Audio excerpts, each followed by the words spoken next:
Now we're going to discuss the power of data to achieve digital democracy.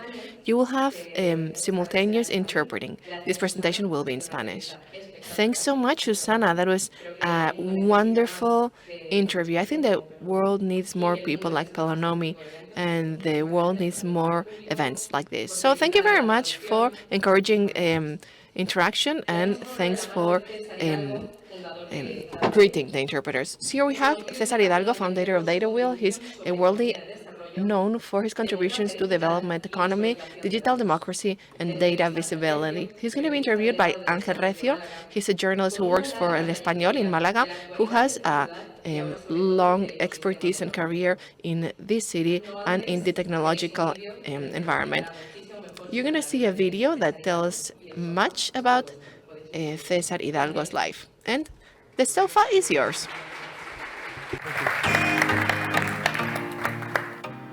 César Hidalgo, doctor en física, es reconocido por sus contribuciones a la complejidad económica, la visualización de datos y la inteligencia artificial aplicada. Dirige el Centro de Aprendizaje Colectivo en el Instituto de Inteligencia Artificial y Natural ANITI de la Universidad de Toulouse y el Instituto Corvinus de Estudios Avanzados de la Universidad Corvinus de Budapest, que trabaja con una nueva generación de inteligencia artificial denominada IA híbrida y su aplicación a la investigación, la educación, la innovación y el desarrollo económico.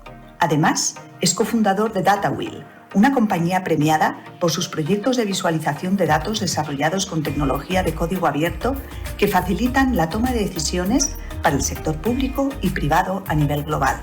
Hidalgo ha sido galardonado con el premio Lagrange en 2018 y 3 Webby Awards.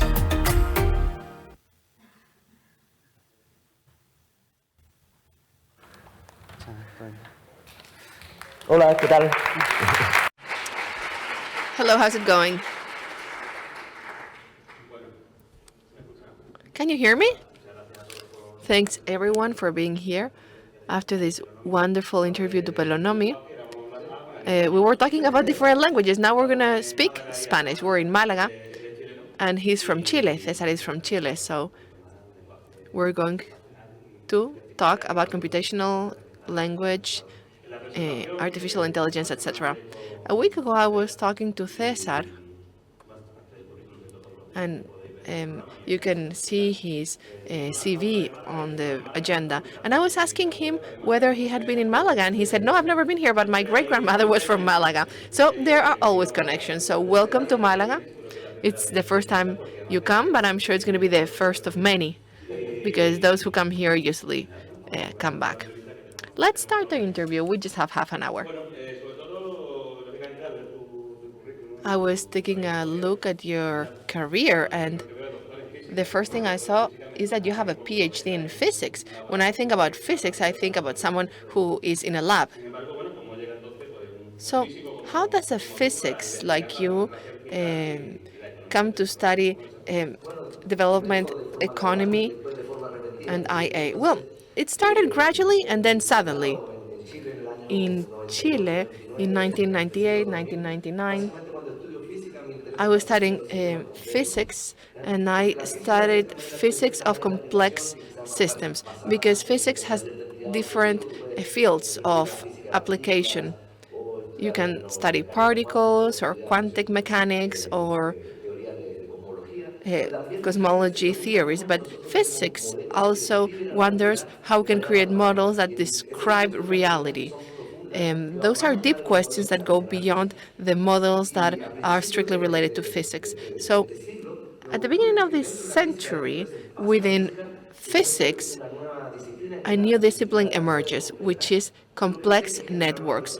And this generates systems representations using networks and nodes and links. And this is very rich because it allows us to maintain the identity of the elements involved in the analysis. It's like a precursor of IA, and it's like a pioneer in data, a pioneer element in data. So I started analyzing different data using these ideas. For example, data on international trade, to develop ideas on how countries develop economically, and this leads me to these fields. So my point of departure is how we can understand the world based on information, but also based on mathematical theories that allow us to understand the world based on this reality. And based on this, these disciplines emerge, and I started my PhD. Then I moved to the business school in Harvard. Then I joined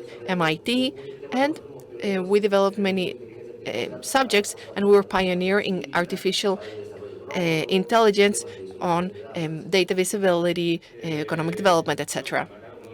One of the topics that you work with daily is economic complexity, which sounds complex in itself.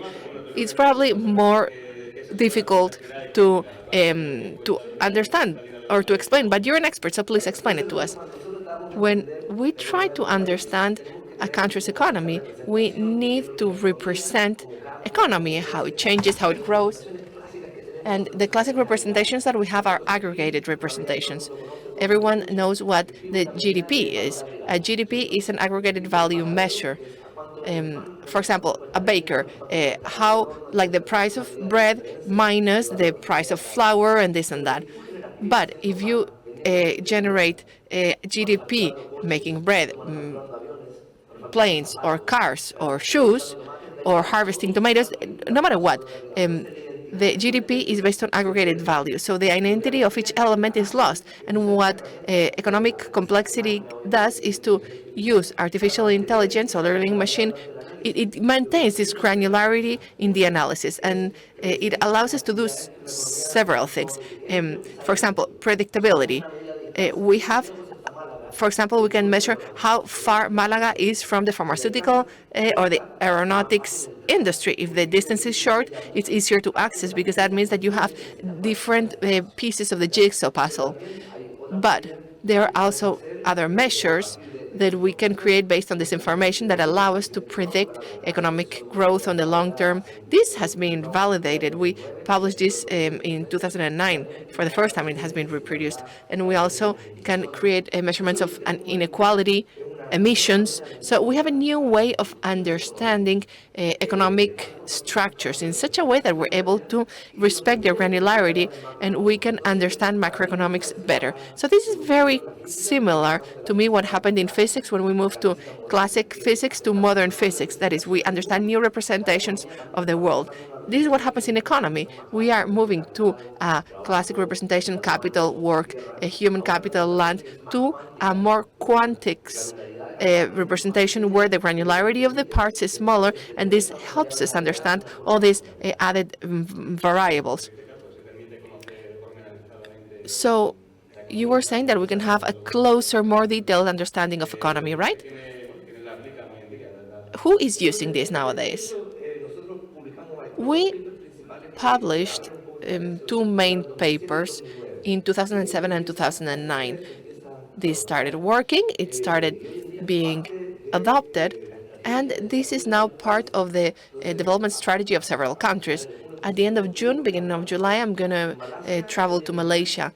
Nowadays, in Malaysia, they have a national development strategy that has as number one mission to increase the economic complexity. Here in Spain, there are different reports. For example, the finance ministry created a report that mentions often the sophistication and diversification of the productive tissue. When you hear these words, sophistication, diversification of the productive tissue, this is connected to what we started developing in 2007, 2008, 2009, economic complexity.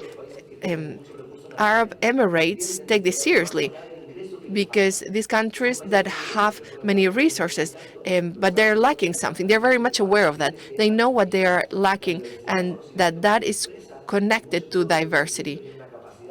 It has to do with this capacity of doing things that they may not have, although they have this income. And nowadays it's used in many parts of the world as part of their development strategy. And companies that are in charge of exports, investments, etc., are very interested in this.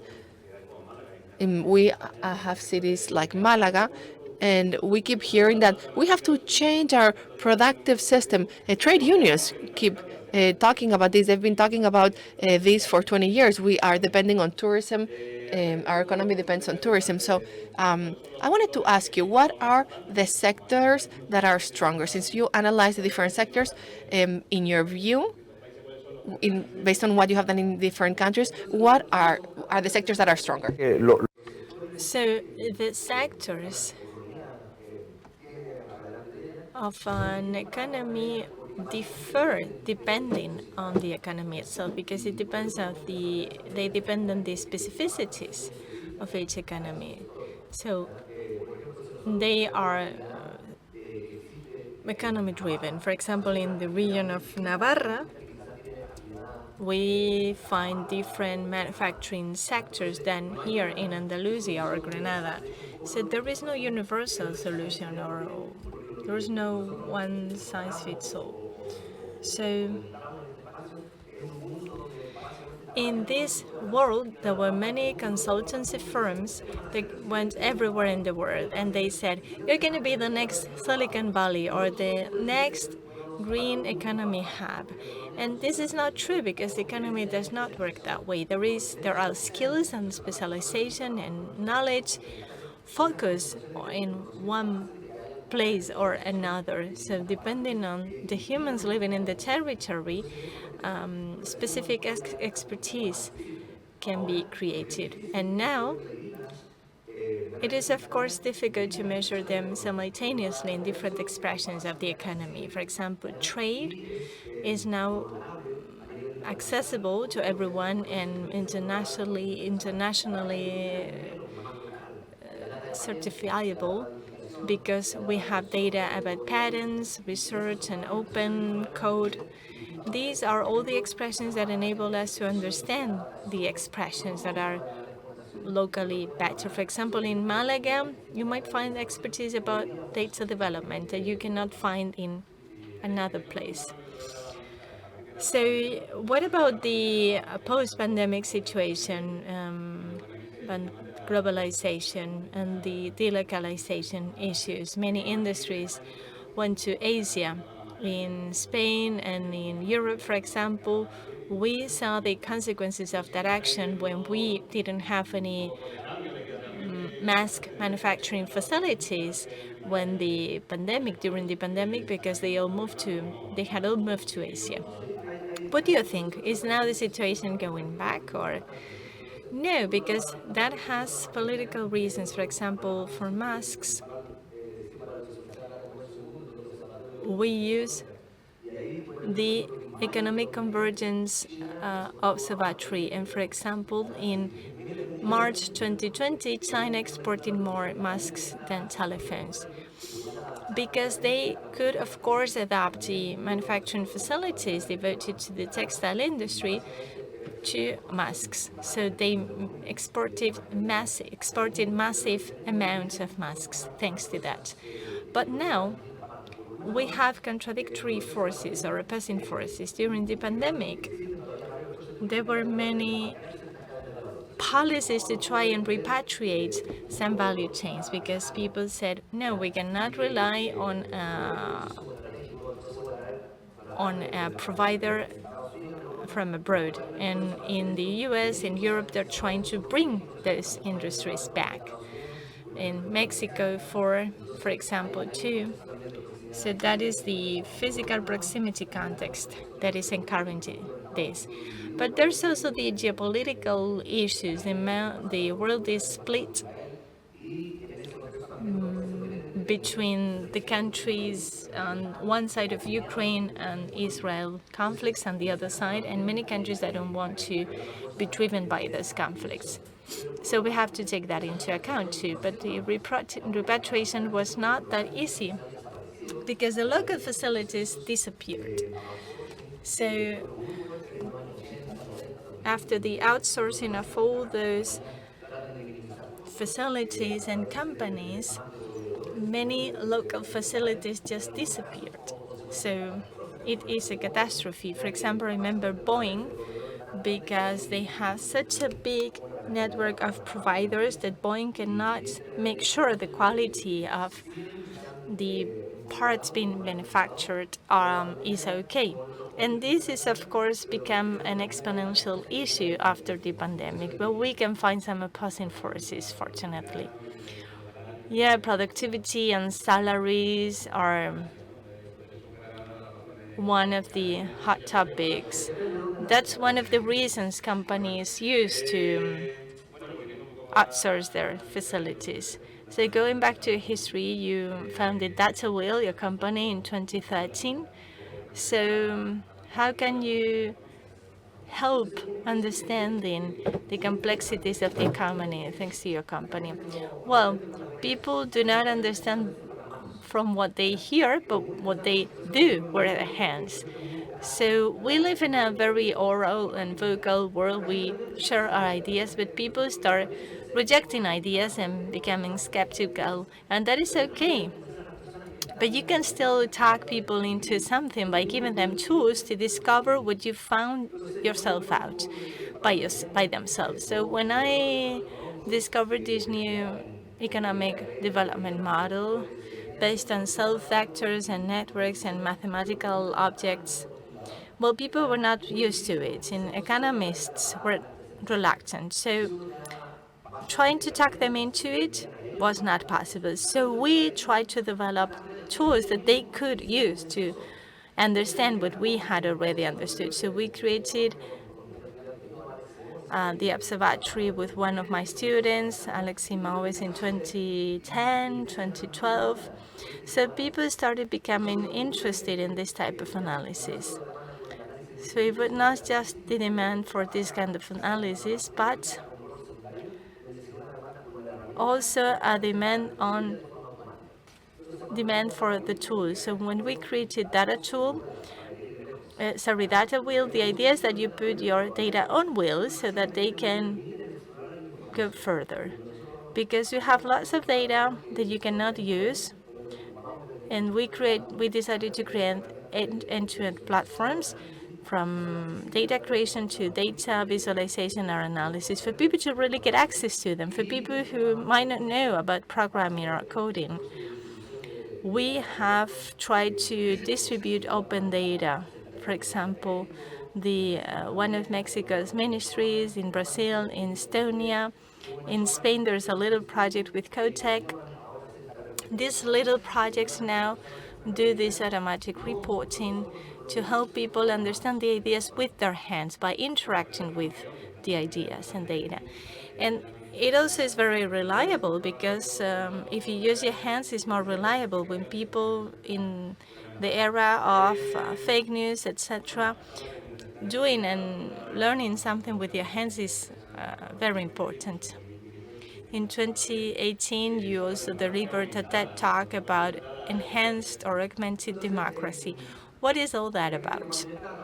When I was working on these topics, I started creating observatories for economic data for the executive power of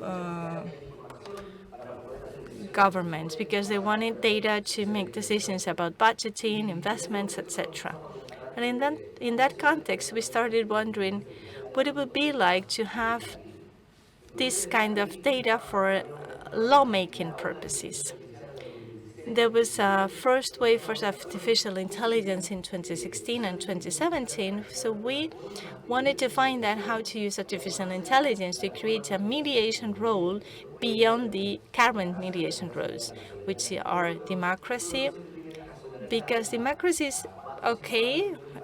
Theoretically, the sovereignty lies in the hands of the people, but it's like that you surrogate it because you put it in the hands of the lawmakers. And instead, we wanted sovereignty to really lie in the hands of the people by aggregating pieces of documentation, information, etc., by creating personalized agents for each of the citizens that will increase their communication capabilities. So this is what we've been doing by using participation tools and digital democracy tools. And now that LLMs are basically models that you can take off the shelf because you have many of them, we are exploring the idea of enhanced augmented democracy, whereby you can have one senator per person, one member of parliament per person, who will help you retain your democracy, because you will have 100% control of your senator, of that virtual senator. 5 minutes left. So time flies. So in 2019 in Chile, there was an important revolutionary event. In Chile, I don't know if you remember, but in 2019 there was a revolution, a riot. Everything was okay on Wednesday, but then on Thursday students started protesting, and then on Friday there were riots. You know that the cause was because the price of the tube had gone up by a few cents, and then on Saturday 70 tube stations had been destroyed, or they put fire to the tube station. So there was chaos everywhere. People started panicking. The president lost control of the country. And my company started to wonder what to do about it over the weekend, because there was a revolution, there was a riot, but without a clear leader, which is very typical nowadays, because people start complaining about things or on the media, but then you don't know what to do. You want more improvements, you want more higher salaries, but you don't know where to start with. So when we started to create a crowdsourcing project, and we made a list of 90 policy proposals, and we sent them out to people's telephones, and we asked them to vote. What would you say is your number one priority? Creating more libraries, or legalizing marijuana, or I don't know, increasing salaries? And we got many more proposals from the population, and they voted. So knowledge won, because when we saw the ranking of preferences, there were some preferences or priorities, but both left-wing voters and right-wing voters voted together. For example, the pension schemes. Many retired people and many young people voted for the same thing through the apps or on television, but this became more popular, and many people from both sides voted together. There is a theory called the social choice theory, about the one used by Dorset Borda before the French Revolution, one that uses mathematics to try and inform decisions. And for more than 200 years, this theory has tried to find the winner of a decision in a right way. So we found the decisions, we found the winners, and the winners were increasing the pensions, or opening up more libraries, or changing the constitution. So what was going on?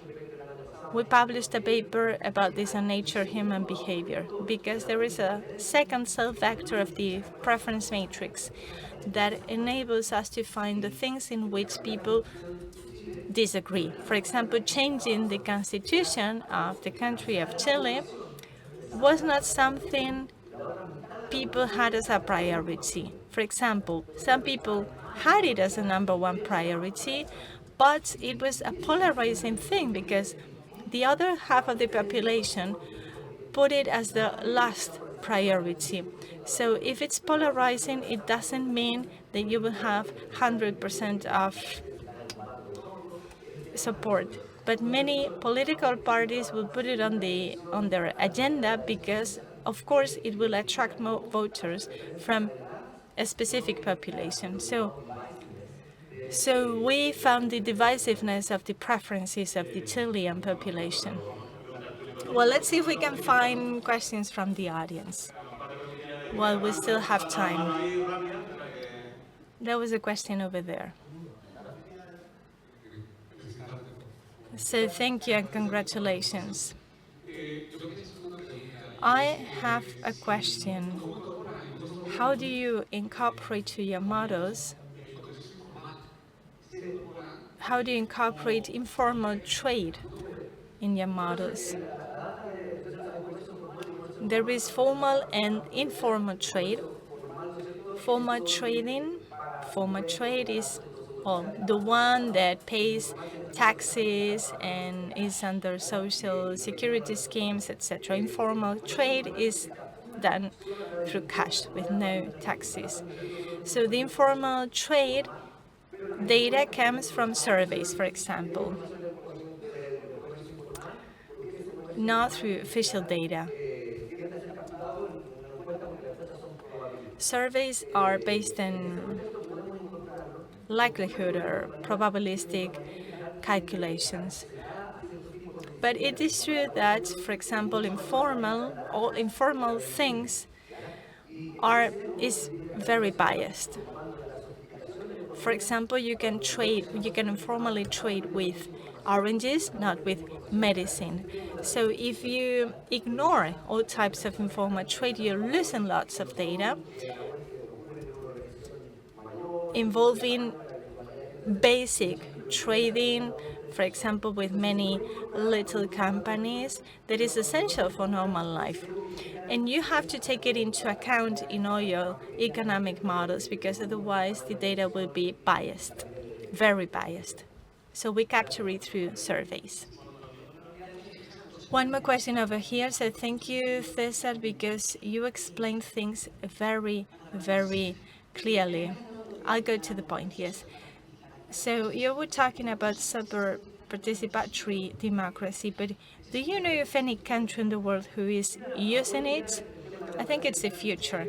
Digital democracy is something that interests me a lot, but it is now only being emergent. Now we are laying the mathematical foundation for this to happen in the future. In Spain, there are many people, for example, Decide Madrid, in Madrid, Civil Council in Barcelona are working on this.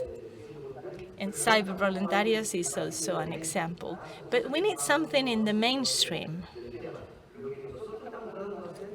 What we are trying to do is lay this mathematical and scientific foundation for this. In the last paper we published a few weeks ago, we talked about this. For example, imagine that we have 200 people in this room and I want to have the aggregate likelihood or probabilistic measurements of about, I don't know, 20 topics.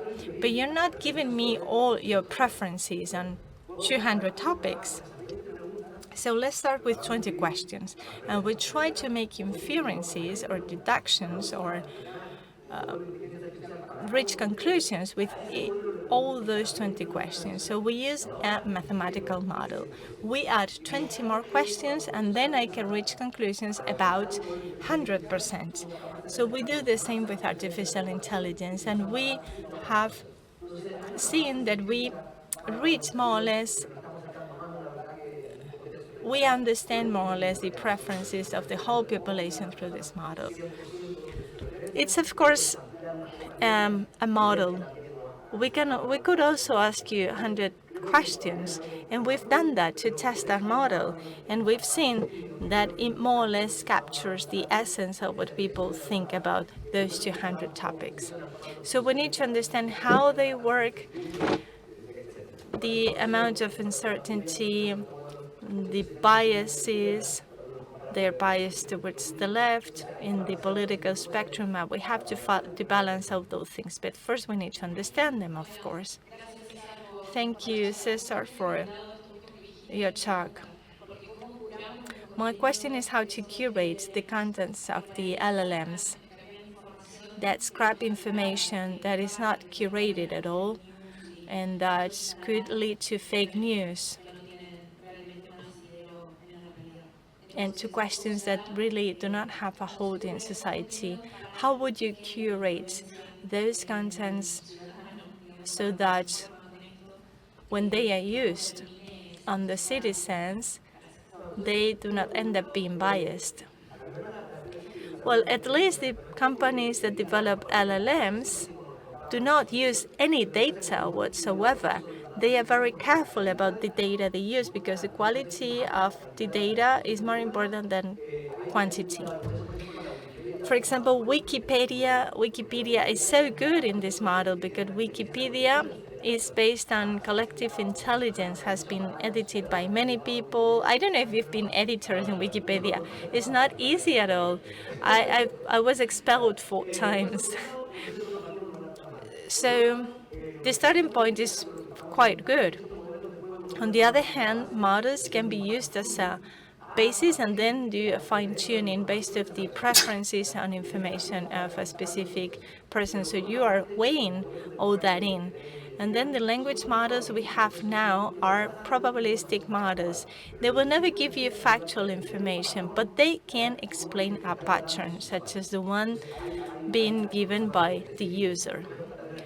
There is also a problem with the alignment, is how to align these models. The solution we've come up with is